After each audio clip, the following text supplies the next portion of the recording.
5/3/2026 रोजी पोलीस नियंत्रण कक्ष येथे एका अनोळखी इसमाने अनोळखी नंबरवरून कॉल केला व सांगितले की नांदेड बसस्टँडच्या ह्याच्यात एक चिठ्ठी ठेवलेली आहे आणि त्यावरून नांदेडच्या काही मस्जिदमध्ये बॉम्बस्फोट होण्याची शक्यता आहे असं धमकीवजा एक पत्र दिलेलं सांगितलं. त्यावरून सदरची माहिती नियंत्रण कक्षातून आमच्या पोलीस निरीक्षक साहेब कदम साहेब यांना मिळाली.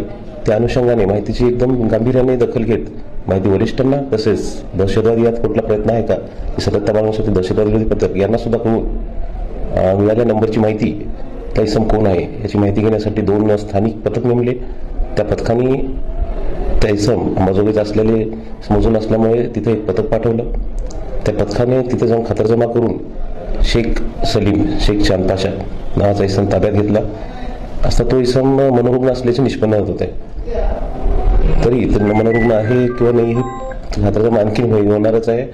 तरी त्याच्यात केलेले कृत्य हे एखादी दहशत पसरवण्यासाठी वेगळं कृत्य आहे. त्याच्यामुळे वजिराबाद पोलीस स्टेशनमध्ये 100/2026 हा गुन्हा दाखल करण्यात आलेला आहे आणि सदर इसमास ताब्यात घेऊन त्याला अटकेची कारवाई चालू आहे. आणि यातून वरिष्ठांनी माझं सूचना दिली मार्गदर्शन यात परत आणखी गांभीर्याने मनोरुग्ण असला तरी अधिक तपास करण्याचे वजिराबाद पोलीस स्टेशन आणि माननीय पोलीस अधीक्षक साहेब यांच्या मार्गदर्शनासाठी होणार आहे चालू आहे.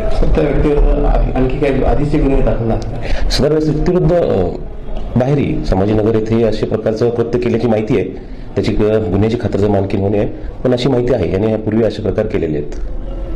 तर पोलीस कोठडी वगैरे काय हो सध्या अटकेची प्रोसेस त्याची चालू आहे.